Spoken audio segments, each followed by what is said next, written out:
it's a bit rainy outside. So I want to kind of like express a little bit about the idea behind this graphic novel that I'm working on right now.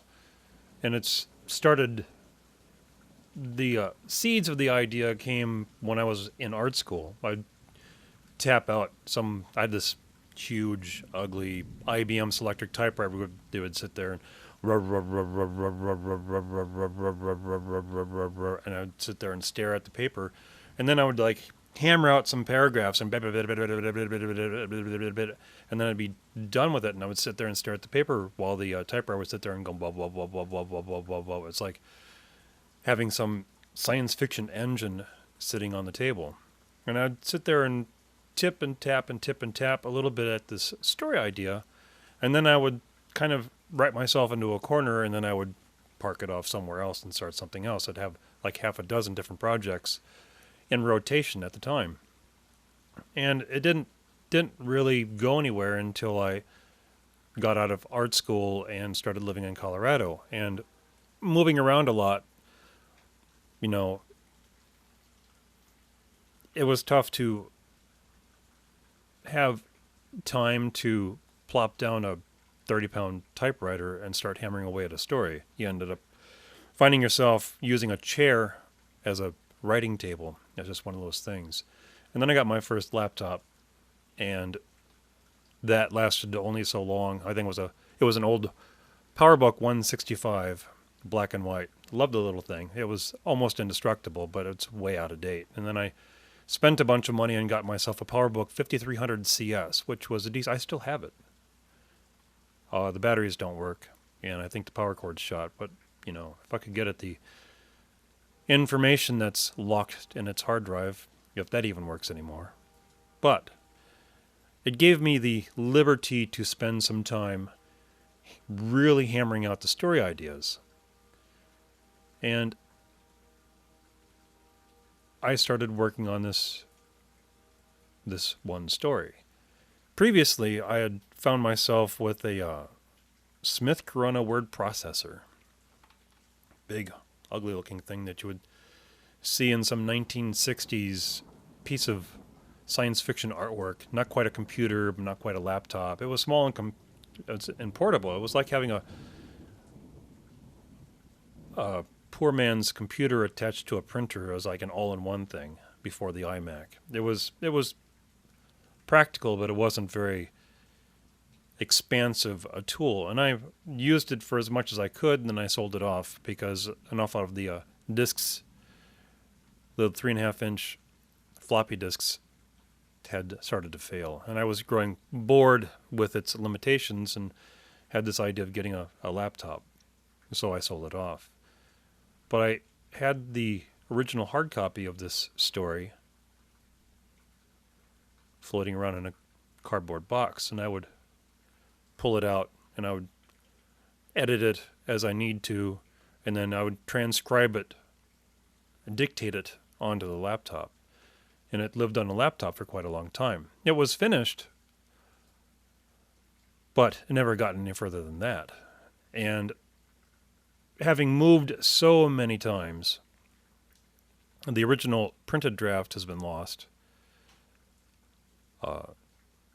So all I had was a series of illustrations that I made for it. And the concept came from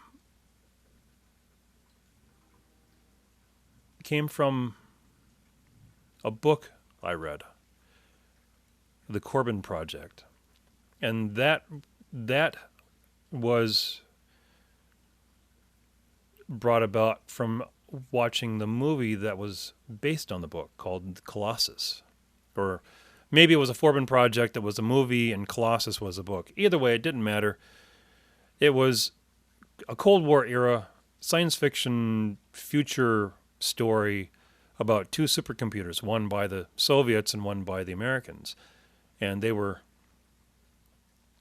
the like the doomsday machines to keep everything in check. Like having a supercomputer for the white chess pieces and a supercomputer over here for the black chess pieces. And everyone else could live out their lives because the computers would be back and forth, out of the public eye. It'd be no like threat of nuclear war and all that, because these machines would be kind of the deterrent. And something happened, and the machines started talking amongst themselves and had an idea of developing a pact between themselves. And so it ended up being a computer running the world. One half of the same computer on one half of the world and the other half on the other half of the world. And it seems kind of interesting. It's really, really quick read, but it's a really good movie. Obviously, it has the 60s, 70s cheese and science fiction, which these days I seem to prefer a hell of a lot more than to the overly realized CGI spaghetti visual diarrhea that seems to come from movies these days. There's no sense of gravity in these. It was one of the, so I remember growing up watching old reruns of the original Star Trek TV show, and that was one of the things that I was so critical about the original one was the cheese in the special effects. But then when the Next Generation Star Trek came out, there just didn't seem to have the gravity to the spaceship because it was a CGI spaceship. I'm certain they probably used models at one time for it, but generally speaking, it was a CGI spaceship. And there just seems to be, maybe it's perceived. But anyway, the Corbin Project, that's what it was, the Corbin Project, not the Corbin Project, or Colossus, it was a very good movie, and it seemed to, the idea seemed relatively future-proof, and it's been borrowed quite a lot. I think the whole part and parcel concept of Terminator has borrowed heavily on the concept of the Corbin Project. Anyway, to this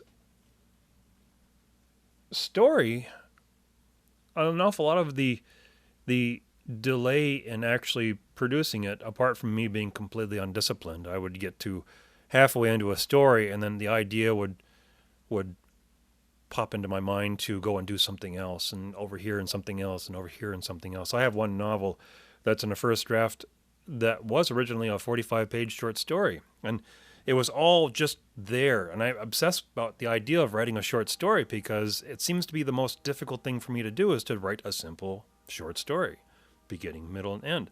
When I was in art school, I did an awful lot of writing short stories, and it seemed to work out quite well.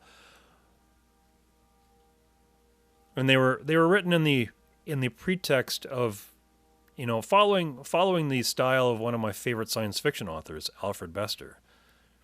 Quick, cheesy, fast, bang, bang, bang. But they were quite superficial stories, and they weren't very satisfying in writing. But the idea was whether or not to follow my early obsession with comic book writing and write it as a comic book or write it as a short story. And it just would go back and forth and back and forth. And eventually the story just kind of faded into obscurity until recently. It just was the modern age has inspired me to return to this story.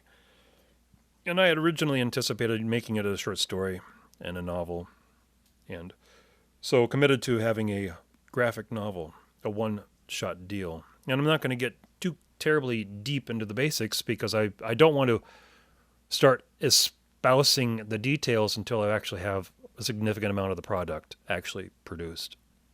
Again, I'm not that reliable in producing content. The first draft novel that I mentioned as a short story was completed, and then I wanted to.